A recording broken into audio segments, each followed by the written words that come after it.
வணக்கம். சமீபத்தில் டாக்டர் திரு சொக்கலிங்கம் அந்த ஹிருதய நிபுணருடைய ஒரு பேட்டியை கேட்கக்கூடிய ஒரு வாய்ப்பு எனக்கு கிடச்சிது. அப்புறம் இந்த கேள்வி கேட்குறவர் ஒரு காலத்தில் வயதானவர்களுக்கு தான் இந்த ஹார்ட் அட்டாக் வரும். ஆனால் இப்போ இளம் வயதினர்லேயே நிறைய ஹார்ட் அட்டாக் அப்படின்ற மாதிரி ஒரு கேள்வியை கேட்குறார். அப்போது அதுக்கு திரு சொக்கலிங்கம் என்ன சொல்கிறாருன்னா, அதாவது மாரடைப்புன்றது இந்த கொழுப்பு படிகிறதால வரக்கூடியது அப்படின்றது நம்மளுக்கு எல்லாருக்கும் தெரியும்.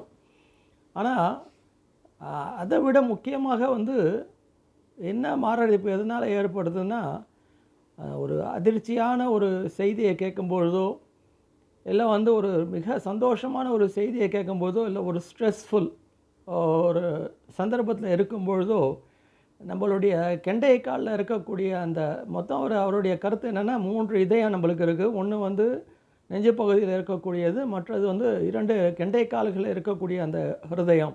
அது இருதயத்தினுடைய வேலையை செய்யுது. அதாவது ரத்தத்தை பம்ப் பண்ணி மேலே அனுப்புது. அப்படி அனுப்பும்பொழுது நம்ம ஸ்ட்ரெஸ்ஸாக இருக்கும்பொழுதோ, இல்லை அதிகப்படியான ஒரு சந்தோஷத்தில் இருக்கும்பொழுதோ, இல்லை ரொம்ப ஒரு அதிகப்படியான வேதனையில் இருக்கும்பொழுதோ, அந்த இரத்த குழாய்கள் என்ன ஆகிடுதுன்னா விரிசல் விட்டு போயிடுது. அப்போ விரிசல் விடும்பொழுது என்ன ஆகிடுதுன்னா, அந்த இரத்தம் உறைதல் ஏற்பட்டு இந்த உடனடியாக அந்த மாரடைப்பு ஏற்படக்கூடிய ஒரு நிகழ்ச்சி நம்மளுக்கு நடக்குது அப்படின்ற ஒரு கருத்தை அவர் பதிவு செய்கிறார். அப்போ பார்த்திங்கன்னா, இந்த கொழுப்பு படிஞ்சு வரக்கூடிய ஒரு ஹார்ட் அட்டாக் ஒரு 10-15 வருஷம் எடுத்துக்கும்.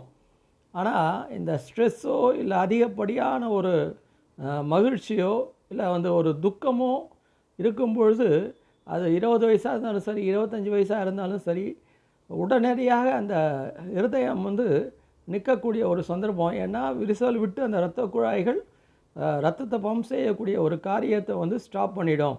அதை நம்மளை காப்பாற்ற முடியாதுன்ற ஒரு கருத்தை பதிவு செய்கிறார். இதுதான் நம்மளுடைய அந்த கீதையில் கிருஷ்ணர் என்ன சொல்கிறாருன்னா, எல்லாத்துலேயுமே ஒரு மினிமம் ஒரு போக்கோடு இருக்கணும். அதாவது ரொம்ப மகிழ்ச்சியாக இருக்கக்கூடியதோ, இல்லை ரொம்ப ஒரு சோகத்தில் இருக்கக்கூடிய ஒரு சந்தர்ப்பமோ இல்லாமல், நம்ம எதுவுமே ஒரு பேலன்ஸ்டு ஒரு கண்ணோட்டத்தில் இருந்தோம் என்றால், நம்மளுடைய வாழ்க்கையை ஒரு ஒரு திருப்திகரமான ஒரு நிலையை சந்திக்கக்கூடிய ஒரு நிலை ஏற்படும் அப்படின்ற மாதிரி கிருஷ்ணனுடைய அந்த பதிவு. இதே தான் இந்த சொக்கலிங்கமும் தன்னுடைய பேட்டியில் பதிவு பண்ணுறாரு. அதாவது எதையுமே ஒரு சமமான நிலையில், சம கண்ணோட்டத்தில், துக்கம் வரும்போது ரொம்ப துவண்டு போகாமல், சந்தோஷம் வரும்போது ரொம்ப துள்ளி குதிக்காமல் இருந்தோன்னாலே இந்த மாரடைப்பு, அதாவது 20-25 வயசு அப்படின்னு இருக்கக்கூடிய அந்த மாரடைப்புகளை நம்ம தடுக்கக்கூடிய ஒரு சந்தர்ப்பம் ஏற்படும் அப்படின்ற கருத்தை பதிவு செய்கிறார். இதை தான் நம்ம முன்னோர்களும் சமமான கண்ணோட்டத்தில் பார்க்கக்கூடிய ஒரு பார்வை நமக்கு வேண்டும் அப்படின்னு சொல்லியிருக்காங்க. மீண்டும் ஒரு அடுத்த பதிவில் உங்களை சந்திக்கிறேன். நன்றி, வணக்கம்.